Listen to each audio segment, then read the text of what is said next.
हिंदू धर्म में चैत्र अमावस्या को बहुत विशेष व महत्वपूर्ण माना जाता है। सोमवार और शनिवार के दिन पड़ने वाली अमावस्या बेहद महत्वपूर्ण मानी जाती है। इस साल चैत्र अमावस्या बेहद खास है क्योंकि इस दिन सोमवार होने से सोमवती अमावस्या का खास संयोग बन रहा है। ऐसे में पितरों के साथ शिव पूजा के लिए भी चैत्र अमावस्या का दिन बेहद खास होने वाला है। दोस्तों, आज की वीडियो में मैं आपसे बात करने वाला हूँ चैत्र मास की अमावस्या तिथि के बारे में। चैत्र मास की अमावस्या तिथि कब है? 7 अप्रैल या 8 अप्रैल? अमावस्या तिथि कब प्रारंभ हो रही है, कब समाप्त हो रही है? पूजा का शुभ मुहूर्त, पूजा विधि, स्नान दान का मुहूर्त, इस दिन किए जाने वाले 3 विशेष कार्यों के बारे में और आज के दिन किन बातों का ध्यान रखना चाहिए, किन नियमों का पालन करना चाहिए और कौन सी वह गलतियां हैं जो आज हमें भूल से भी नहीं करनी चाहिए। क्योंकि देखिए, अमावस्या तिथि पितरों को समर्पित होती है और इसलिए अगर हम अमावस्या तिथि पर कोई भी गलती करते हैं, कोई भी ऐसा कार्य करते हैं जो आज हमें नहीं करना चाहिए, तो इस पर हमें पितरों की कृपा प्राप्त नहीं होती है। पितरों को कष्ट होता है तो हमारे जीवन में परेशानियां बढ़ती हैं, दुख बढ़ते हैं, कष्ट बढ़ते हैं और सभी प्रकार के हमारे कार्यों में बाधाएं आती हैं। चाहे संतान प्राप्ति हो या फिर धन प्राप्ति हो या विवाहित या और कोई समस्या हो, यह सभी कार्य आपके बाधित हो जाते हैं। अगर पितृदोष लग जाता है या पितरों की आपको कृपा प्राप्त नहीं होती है, इसलिए बहुत आवश्यक होता है अमावस्या तिथि पर कुछ विशेष बातों का ध्यान रखना। और दोस्तों, साथ ही हम जानेंगे कि सुहागिन महिलाओं को किन बातों का ध्यान रखना चाहिए। तो आज की इस वीडियो में हम आपकी संपूर्ण जानकारी देंगे, तो आप पूरा वीडियो अवश्य देखें। नमस्कार दोस्तों, स्वागत है आप सभी का आपके पसंदीदा चैनल हिंदू रिलीजियस टेल्स। दोस्तों, हिंदू शास्त्रों के अनुसार हर महीने कृष्ण पक्ष के अंत में अमावस्या तिथि आती है और अमावस्या तिथि को रिक्त तिथि माना जाता है, यानी कि इस तिथि पर कोई भी शुभ काम नहीं किए जाते हैं। अमावस्या तिथि पर रात में चांद नहीं दिखाई देता है। अमावस्या तिथि पर सूर्य और चंद्रमा एक ही राशि में गोचर करते हैं, जिसके कारण चंद्रमा कमजोर हो जाता है और मन में बहुत सारे नकारात्मक विचार आने लगते हैं। मन नेगेटिव चीजों की ओर ज्यादा अग्रसर हो जाता है। सूर्य और चंद्रमा के एक राशि में होने पर पितरों को प्रसन्न करने का भी यह एक अद्भुत दिन होता है, जिससे हमारे कार्यों के अंदर गति आती है और पितरों की कृपा से हमें नौकरी, व्यापार आदि में सफलता मिलती है। अमावस्या तिथि के स्वामी पितर माने गए हैं। मान्यताओं के अनुसार अमावस्या तिथि पर पितृगण सूर्यास्त तक घर के द्वार पर वायु के रूप में रहते हैं। किसी भी जातक के लिए पितरों का आशीर्वाद बहुत ज्यादा जरूरी माना जाता है। अमावस्या का विशेष महत्व माना जाता है। इस दिन कई धार्मिक तीर्थ स्थानों पर मेले लगते हैं और इस दिन गंगा जी में स्नान करना और भी शुभ माना जाता है, क्योंकि ऐसा मानते हैं कि संगम पर देवी देवताओं का वास होता है। पौराणिक मान्यताओं के अनुसार मृत्यु के बाद आत्मा पितृलोक पहुंच जाती है और यह आत्माओं को एक स्थायी निवास होता है और जब तक उनके भाग्य का, उनके कर्मों का फैसला नहीं हो जाता, उन्हें तब तक वहीं रहना पड़ता है और उन्हें कई तरह की पीड़ा भी सहनी पड़ती है। इसलिए अपने पितरों को इस पीड़ा से मुक्त करने के लिए ही परिवारजनों को अपने पितरों के निमित्त श्राद्ध, तर्पण व पिंडदान आदि कार्य करने चाहिए। सोमवती अमावस्या के दिन भोलेनाथ का विशेष रूप से पूजन अर्चन करना चाहिए। आज के दिन भगवान शिव, अग्नि देवता और ब्राह्मणों को उड़द की दाल, दही और पूरी के रूप में भोग अर्पण किया जाता है। शिव मंदिर में जाकर भगवान शिव को गाय के दूध, दही और शहद से अभिषेक किया जाता है और काले तिल चढ़ाए जाते हैं। अमावस्या के दिन शिव पंचाक्षर मंत्र का पाठ किया जाता है, क्योंकि ऐसा कहा जाता है कि इस दिन ये पाठ करने से शनि के प्रकोप का भय भी नहीं रहता और सारी बाधाएं भी दूर हो जाती हैं। अमावस्या के दिन शनि देव की पूजा भी जरूर करनी चाहिए, इसके अलावा पीपल के पेड़ की पूजा करके पीपल के पेड़ की जड़ में एक दीपक जलाकर कोई भी फल या मिठाई रखने के बाद पीपल की 7 बार परिक्रमा भी की जाती है। ऐसे में अमावस्या के दिन पितरों को संतुष्ट और प्रसन्न करने के लिए इस तिथि पर विशेष रूप से श्राद्ध और पितरों के निमित्त दान किया जाता है। इसके अलावा पितरों की शांति के लिए पितृ स्तोत्र और पितृ कवच का पाठ भी किया जाता है। पितृ चालीसा का पाठ करने के साथ ही अमावस्या की कथा भी पढ़ी या सुनी जाती है। जिन भी जातकों के घर में पितृदोष हो या कुंडली में किसी भी प्रकार का कोई ग्रह दोष हो तो उन्हें पितरों की कृपा से इन सभी परेशानियों से मुक्ति मिल सकती है। इसलिए आज के दिन यानी अमावस्या के दिन अमावस्या की कथा या फिर पितृ चालीसा का पाठ पढ़ने और सुनने के बाद पितरों के नाम से आप कुछ ना कुछ दान जरूर करें। आने वाली वीडियो में आपको हमारे चैनल पर मिल जाएगी, तो चैनल को सब्सक्राइब अवश्य कर लें।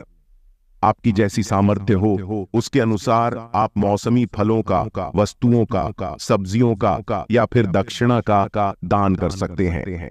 इसके अलावा आप जल दान और अन्न दान भी कर सकते हैं। तो आइए जानते हैं अमावस्या तिथि कब प्रारंभ हो रही है। लेकिन उससे पहले दोस्तों, हमारा आपसे हाथ जोड़कर विनम्र निवेदन है कि अभी तक आपने हमारे वीडियो को लाइक नहीं किया तो वीडियो को लाइक करके चैनल को सब्सक्राइब अवश्य कर ले और हाँ, पास वाले बेल आइकन का बटन दबाना बिल्कुल भी ना भूले। चलिए जानते हैं कि अमावस्या तिथि कब प्रारंभ हो रही है। सोमवती अमावस्या 2024 मुहूर्त इस साल चैत्र अमावस्या तिथि थी, यानी सोमवती अमावस्या 8 अप्रैल 2024 दिन सोमवार को सुबह 3:21 पर शुरू होगी। सोमवती अमावस्या की तिथि इसी दिन रात 11:50 पर समाप्त हो जाएगी। स्नान दान का मुहूर्त सुबह 4:50 से लेकर सुबह 5:18 तक। शिव पूजा का समय सुबह 9:13 से सुबह 10:48 तक। पितरों के तर्पण का समय सुबह 11:58 से लेकर दोपहर 12:48 तक। इस साल सोमवती अमावस्या के दिन 8 अप्रैल को सुबह से लेकर शाम 6:14 तक इंद्र योग बन रहा है। इसके अलावा उत्तर भाद्रपद नक्षत्र भी बन रहा है, जो कि सुबह 10:12 तक रहेगा। इन दोनों को ही बेहद शुभ माना जाता है। बता दें कि सोमवती अमावस्या के दिन पूरे दिन पंचक रहेगा, लेकिन सोमवती अमावस्या के दिन पंचक काल में ही स्नान दान किया जाएगा। स्नान का शुभ मुहूर्त ब्रह्म काल में सुबह 4:32 से लेकर सुबह 5:18 तक रहेगा। इस मुहूर्त में जातक स्नान दान कर सकते हैं। धार्मिक शास्त्रों के अनुसार जो भी महिलाएं इस सोमवती अमावस्या का व्रत रखकर शिव जी पूजा करती हैं, उनके पति को लंबी उम्र का वरदान मिलता है। इस दिन अपने सुहाग की सलामती के लिए आटा, घी, चावल, शक्कर का दान करें। सोमवती अमावस्या के व्रत से व्रती को अखंड सौभाग्य, सुख, सफलता, खुशहाली और पितरों का आशीर्वाद मिलता है। इस दिन स्नान दान करने के बाद शिवलिंग पर कच्चे दूध और गंगा जल से अभिषेक करें। इससे पितृ दोष और काल सर्प दोष से मुक्ति मिलती है। साथ ही पितरों की आत्मा को मोक्ष की प्राप्ति होती है। अमावस्या के दिन काली चींटियों को शक्कर मिला हुआ आटा खिलाने से पाप कर्मों का क्षय होता है। अमावस्या के दिन प्रातः का सूर्य भगवान को अर्घ्य देना चाहिए। अर्घ्य देते समय तांबे के लोटे में लाल सिंदूर, लाल फूल व काले तिल डालना शुभ होता है। आज के दिन पवित्र नदियों में स्नान करने का विधान है, तो देखिए सबके लिए ऐसा संभव नहीं है कि किसी भी पवित्र नदी में जाकर स्नान कर पाए। तो ऐसे में आप अपने घर में भी गंगा जल और काले तिल मिलाकर उसे जल से स्नान करें। और हाँ, घर में बच्चे हो, बड़े हो या फिर बुजुर्ग, सभी के लिए इसी प्रकार से जल तैयार करना है। मतलब जल में आपको गंगा जल और काले तिल जरूर मिलाने हैं। अगर इस प्रकार के स्नान करते हैं, ऐसे पुण्य अतिथियों व परिवार के दुर्भाग्य दूर होता है। सभी परिवार के सदस्यों के ऊपर किसी भी प्रकार का ग्रह दोष हो तो वह दूर हो जाता है। तो इस नियम का पालन प्रत्येक व्यक्ति को जरूर करना चाहिए और स्नान करने के बाद भगवान सूर्य देव को जल अर्पित करें। आप जल में अगर थोड़े से काले तिल मिलाकर जल अर्पित करते हैं तो यह बहुत ही अच्छा होगा। इससे सभी प्रकार के बुरे ग्रह दोषों से आपको मुक्ति मिलती है और किसी भी प्रकार की शनि जनित पीड़ा हो तो इससे भी मुक्ति मिलती। इसके बाद आप अपने घर के मंदिर में जो भी नित्य की पूजा है वह कर ले। और हाँ, आज पीपल की पूजा का विशेष महत्व होता है, तो घर के आसपास अगर पीपल का वृक्ष हो तो वहां जाकर आप तो जल में थोड़े से काले तिल मिलाकर और पीपल की जड़ में अर्पित कीजिए और इसके बाद धूप दीप करके पीपल की पूजा कर लीजिए। और हाँ, आज संध्या काल में पीपल के पास दीपदान अवश्य करना चाहिए। तो एक मिट्टी का दीपक या फिर आप चाहे तो आटे का दीपक बना सकते हैं, उसमें सरसों का तेल डाल दीजिए और एक लंबी बाती डालकर और अपने पितरों का मन में ध्यान करते हुए दीप प्रज्वलित कीजिए। उसके बाद थोड़े से काले तिल उस दीपक में डाल दीजिए और अपनी परेशानियों से मुक्ति के लिए अपने पितरों से और भगवान शनि देव से प्रार्थना कीजिए। इस प्रकार से अगर आप इसके दिन पीपल की पूजा करते हैं तो समस्त प्रकार के कष्टों से, दुखों से आपको मुक्ति मिल जाती है। सोमवती अमावस्या के दिन अगर आपकी पीपल की पूजा करते हैं, पीपल में दीपदान करते हैं, जल अर्पित करते हैं तो इससे बहुत अधिक पुण्य फल प्राप्त होता है और सभी प्रकार के कष्टों से, दुखों से आपको मुक्ति मिलती है।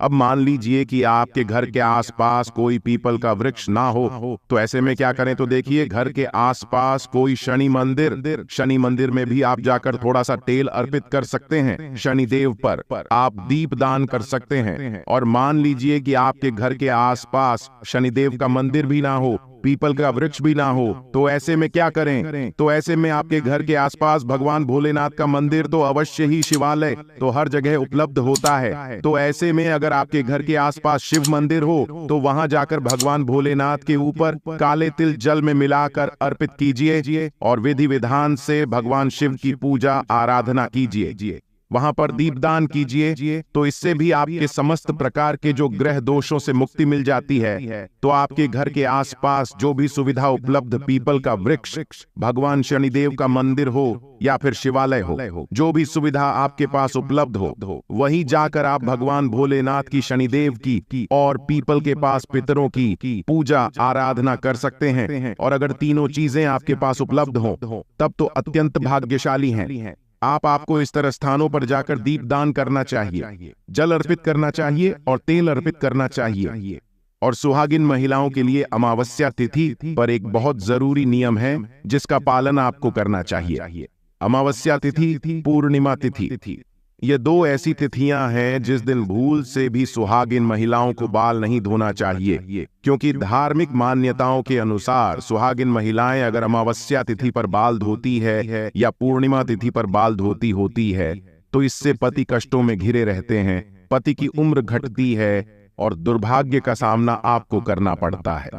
तो भूल से भी अमावस्या तिथि के दिन बाल मत धोइए, इस बात का ध्यान रखिए। और हाँ, अमावस्या है तो आज के दिन आपको ध्यान रखना है कि आपके घर में किसी भी प्रकार की तामसिक चीजों का प्रयोग ना हो। जैसे कि अगर आप नियमित तौर पर मांस, मदिरा इत्यादि का सेवन करते हैं तो आज के दिन भूल से भी मत कीजिए। घर में किसी भी प्रकार से लड़ाई झगड़ा ना हो, वाद विवाद ना हो, इस बात का भी ध्यान रखिए। और हाँ, शाम के समय आपके घर के मंदिर में ईशान कोण में शुद्ध घी का एक दीपक अवश्य प्रज्वलित होना चाहिए, क्योंकि अमावस्या तिथि मां लक्ष्मी को अत्यंत ही प्रिय है। तो आज के दिन अगर आप मां लक्ष्मी की आराधना करते हैं, शुद्ध घी का दीपक जलाकर मां लक्ष्मी की पूजा आराधना करते हैं, तो हमेशा आपके घर में फिर लक्ष्मी का स्थायी वास बना रहता है। तो अमावस्या पर इन सभी बातों का ध्यान रखें। तो दोस्तों, उम्मीद करता हूं कि आपको यह जानकारी पसंद आई होगी। पसंद आई है तो लाइक कर दीजिए।